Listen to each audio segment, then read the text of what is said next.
reforma processual que vai resolver, porque o advogado vai achar o jeito de levar e dizer que o caso dele é peculiar. Eu nunca vi um advogado, nesses 4 anos e meio, me procurar sem dizer que o caso dele é único. E é mesmo, é o dele. A única coisa é isso, o cliente é dele. Nem por isso tem muita diferença. Mas ele chega, você negou, segmenta um agravo de instrumento porque é matéria infraconstitucional. Não. A senhora não percebeu. Aqui tem uma peculiaridade que alça a condição de constitucional. Só se for de Constituição da natureza.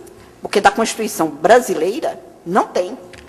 Mas ele vai, ele insiste, e ele cumpre o papel. Até porque eu já fui advogado e sei. O cliente chega e fala assim, doutora, mas não tem um recursinho aí? Não, tem, mas é porque não adianta. Não adianta? Ih, ó, a senhora pode entrar que a senhora vai ver.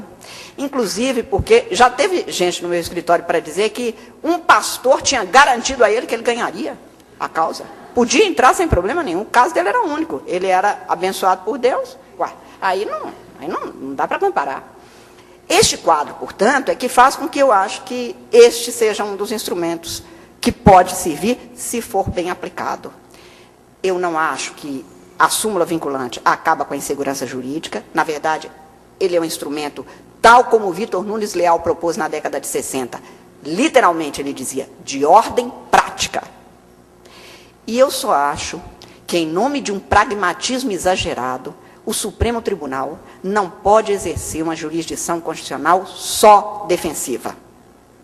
O compromisso é de guardar a Constituição, portanto, é preciso que, mesmo havendo a súmula vinculante, ela só seja aplicada para impedir os abusos da advocacia que acontecem, quando realmente aquilo for uma matéria sobre a qual não penda nenhuma dúvida e, principalmente, a sua formulação for clarear e tornar mais justa a solução proposta.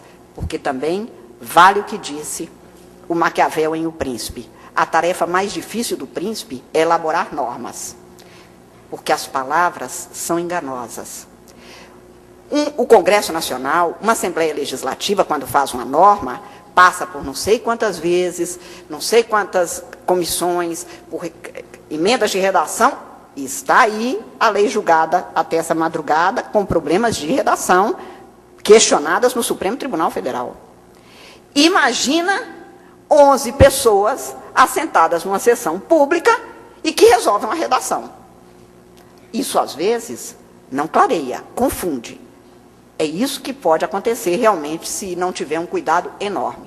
Eu acho que o Supremo tem juízo suficiente, tem tido historicamente, desde o Supremo Tribunal de Justiça, para não se afastar, principalmente, dessa função que lhe é inerente, que é a de julgar. E que, para que se tenha uma justiça melhor, é que a súmula vinculante veio e, portanto, estando ela aí, vamos aplicar. Eu sempre digo que aos ex-juízes do Supremo, aos ex-ministros do Supremo, vou retirar o ministro Pertence, porque eu já fiz também uma declaração pública de amor, pelo amor de Deus, Eduardo e Evandro, não contem para a Sueli, porque foi público.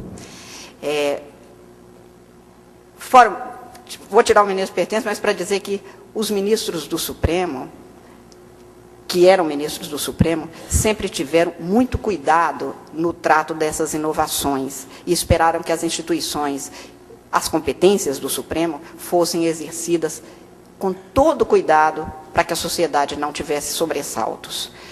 Nós vivemos uma época de sobressaltos. Eu digo que até em matéria tributária, eu digo, o princípio da não surpresa, quando muito pode chegar ao princípio do não sobressalto, porque é assim que a gente tem vivido diuturnamente. Um país como o nosso, que tem uma Constituição com quase 70 emendas constitucionais há menos de 22 anos da data da promulgação, não se pode dizer que está dormindo placidamente em berço esplêndido.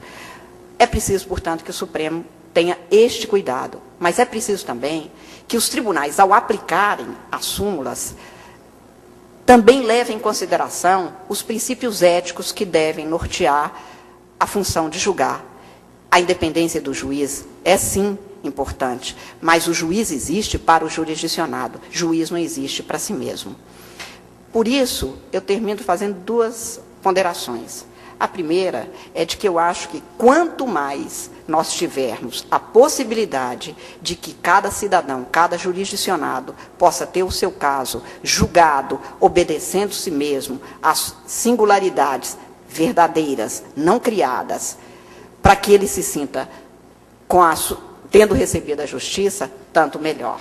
Segundo, eu tenho ciência e consciência que nós não temos a menor condição de continuar com a justiça artesanal, caso por caso, mesmo que não sejam 75 milhões de ações em andamento ou de processos em andamento, mas que sejam 40.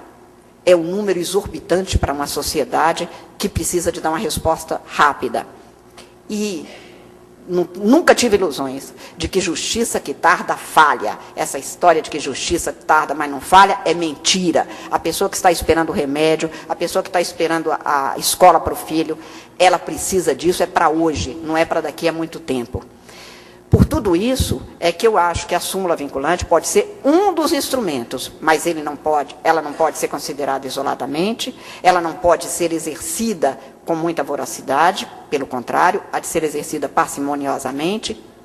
E eu acho que o Supremo Tribunal, como eu disse, desde o Supremo Tribunal de Justiça, tem dado o exemplo histórico de que tem tido esses cuidados.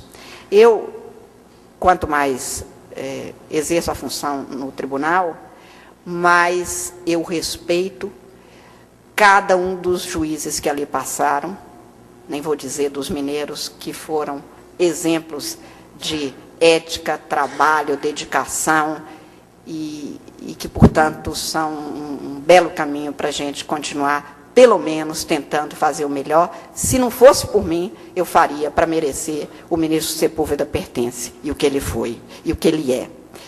Mas a eles, aos ministros que passaram, eu acho que serve a lição de vida deles lá,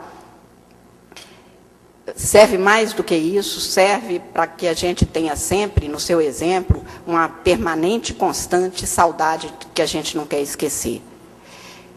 E para eles eu peço, portanto, sempre este respeito por tudo que foi feito e que a gente não quer destruir, a gente quer construir e reconstruir a partir do que foi feito. Mas para nós, juízes de hoje, do Supremo e de todos os outros órgãos, eu peço a cada um dos cidadãos brasileiros, não esta saudade, porque estamos lá, mas piedade, porque não vivemos tempos fáceis. E eu acho que os brasileiros têm que ter, do judiciário hoje, com súmula vinculante, com possibilidades de reforma constitucional e processual, tem que ter a segurança de que, como os juízes do Supremo que vieram antes de mim, nós que lá estamos, não desertamos de nenhum dos nossos sonhos, da minha parte pelo menos, a mesma esperança que eu tinha no dia que eu entrei, no primeiro dia na sala de aula de Direito, eu continuo tendo. Os erros, os pecados são dos meus limites. Não são de qualquer renúncia a qualquer ideia que eu tenha tido.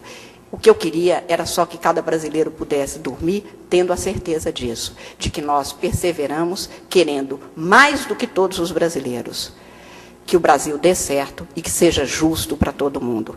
A nossa função é essa e nós estamos tentando acertar. O que nós erramos, erramos pelos limites humanos. É bom que todo mundo saiba que essa é uma justiça de homens e mulheres trabalhando, dando o melhor de si.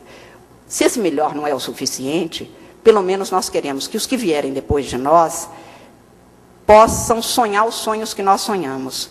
Como diria Fernando Pessoa, quando eu morrer, seja eu a criança, e eu quero que alguém me pegue no colo e que eu possa sonhar os sonhos desses novos, como um dia eu sonhei dos que vieram antes de mim. Muitíssimo obrigada.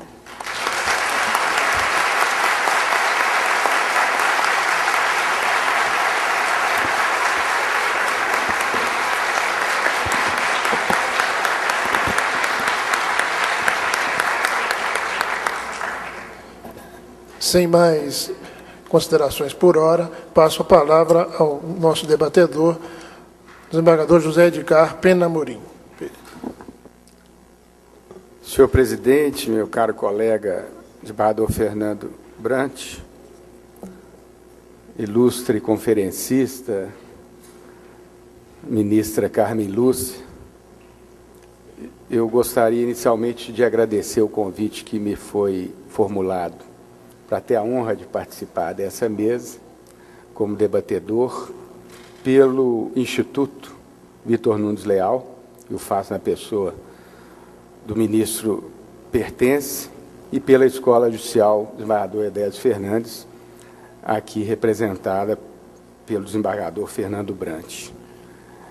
A função de debatedor é honrosa e não diria que é difícil, não, porque, no caso específico, a ministra trouxe, confesso que, para minha surpresa, uma posição, pelo menos do seu pensamento, desde quando advogada, que não é da defesa intransigente da súmula vinculante. Ao contrário, Sua Excelência relatou que, por muito tempo, se postou contra esse instituto.